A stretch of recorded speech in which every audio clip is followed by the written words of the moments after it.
السلام علیکم ناظرین، میں ہوں الوینا اور آپ دیکھ رہے ہیں پروگرام انسائیڈ دی نیوز۔ محکمہ موسمیات کی کراچی میں مزید بارشوں کی پیش گوئی اور 30 سپتمبر تک کہا جا رہا ہے کہ بارشوں کا سلسلہ جاری و ساری رہے گا۔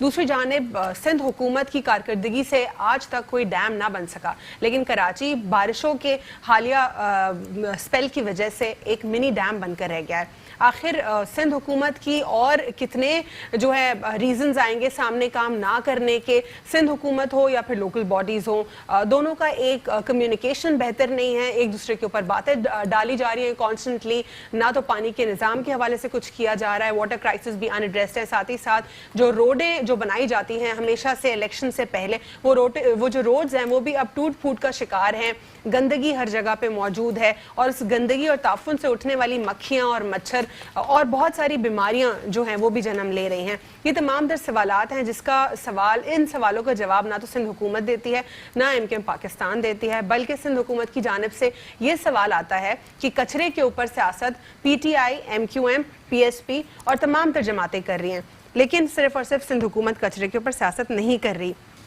CM سندھ نے حال ہی میں یہ بھی کہا تھا کہ سالڈ ویسٹ مینجمنٹ ان کے ڈومین میں آتی ہے، جب ان کے ڈومین میں آتی ہے اور انہوں نے ٹھیکہ دیا تھا، کچرا اٹھانے کا ڈومین بھی جو ہے ان سے سنبھالا نہ گیا، کچرا اٹھانے کا ٹھیکہ بھی انہوں نے چائنا کو دیا تھا۔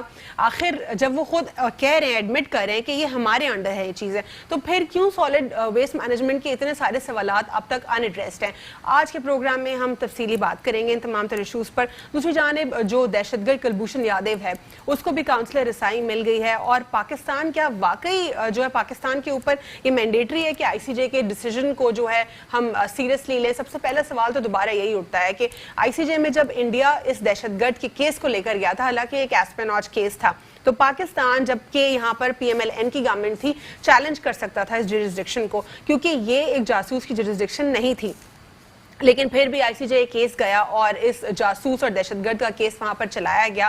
اب اسے ایک جاسوس کے حوالے سے کہا گیا کہ ان کو کاؤنسلر رسائی دی جائے، کاؤنسلر رسائی بھی دے دی گئی ہے۔ اب دیکھنا ہے کہ فردر اس پر لوگ جو ہے پیچھا چھڑانے کی جو ہے کوشش کر رہے ہیں اتنے سالوں سے، لیکن ایک سوال جو بہت بڑا سوال ہے وہ یہ ہے، جتنی بھی انٹرنیشنل انٹائٹیز ہیں آخر وہ کیوں نہیں بولتی ہیں؟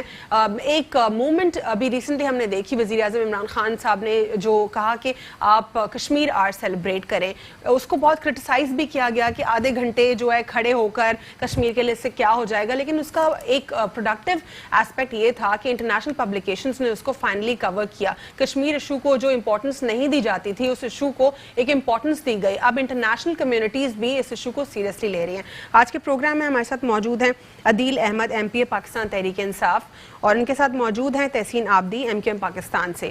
آپ دونوں کو پروگرام میں فارملی ویلکم کرتی ہوں۔ عدیل، سب سے پہلے بات کریں گے کشمیر کے حوالے سے، پھر اس کے بعد ہم فردر نیشنل ایشوز کے اوپر آئیں گے۔ کشمیر میں جیسا کہ DGISPR میں جو جنرل آصف غفور کی جو پکچرز ہیں، پوسٹرز ہیں، وہ لگے ہوئے ہیں جگہ جگہ پر، اور وہاں پہ حریت رہنما بھی جو ہیں اپنی ویسے ہی پروٹیسٹ کر رہے ہیں، لیکن ان کو پروٹیسٹ کرنے سے روکا جا رہا ہے، ان کو گھر میں قید کیا ہوا ہے، کرفیو اب تک نافذ ہے وہاں پر، ادویات اور خوراک کی جو اشیاء ہے وہ اس پر لوگوں کا کنٹرول نہیں ہے۔ یہ میں نہیں کہہ رہی، یہ انٹرنیشنل پبلیکیشنز کہہ رہی ہیں، اور ایون جو انڈین ایکٹرس ہیں جو کہ ابھی BJP جو ابھی کانگریس کے لیے لڑ رہی تھیں الیکشنز میں، جیت نہ سکی اور ملا، وہ بھی یہ کہہ رہے ہیں کہ میرے ان لاز جو ہیں وہاں پر شوگر پیشنٹس ہیں، ہارٹ ڈیزیز ہیں ان کو، اور ان کو ادویات نہیں مل رہی، ہمیں ان سے فون پر بات کرنے کی جو ہے اجازت نہیں ہے کیونکہ وہاں پر کوئی کمیونیکیشن سسٹم نہیں ہے۔ بسم اللہ الرحمن الرحیم، بہت شکریہ آپ نے اپنے پروگرام میں دعوت دی۔ کشمیر جو ہے یہ کشمیر کا جو ایشو ہے، اور یہ کافی پرانا ایشو ہے، اور مسلسل جو انڈیا ہے، انڈین جو گورنمنٹ ہے، وہ کشمیری عوام پر جو ہے وہ ظلم اور ستم ڈھاتے ہوئے آ رہے ہیں۔ لیکن یہ جو نریندر مودی نے کیا ہے، یہ پرائم منسٹر عمران خان صاحب ان کو جو ریلیٹ کرتے ہیں نازی اور ہٹلر سے، جو ان کی پارٹی تھی نازی پارٹی، جو BJP ہے یہ بھی RSS کی جو ان کی آئیڈیالوجی ہے کہ مسلمانوں کو ایتھنیکلی کلینز کرنا ہے، اور یہ ابھی سے نہیں ہے، نریندر مودی مشہور ہے گجرات بچر آف گجرات، تو یہ گجرات کا کسائی مشہور ہے، اور اسی قتل عام کی وجہ سے یہ اس پہ ٹریول بین بھی تھا، یہ US اور کینیڈا اور اس طرح کے ممالک میں جا بھی نہیں سکتا تھا۔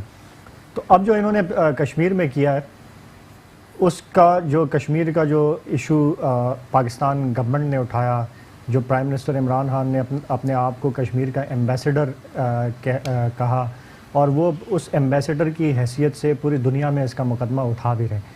کشمیری عوام کا جو پاکستان کے ساتھ ایک محبت اور ایک لگاؤ ہے وہ ہمیں نظر آتا ہے کہ جنرل آصف غفور صاحب کی اگر تصویریں وہ آویزہ کر رہے ہیں، اس سے پہلے بھی وہاں پہ پاکستان کے جھنڈے وہ لے کے نکلتے ہیں پروٹیسٹس پہ. اس کی وجہ یہ کہ پاکستانی عوام، پاکستانی گورنمنٹ، ہم ہر لمحہ اور ہر طرح کی سپورٹ جو ہے وہ کشمیری عوام کے لیے ہماری رہتی ہے.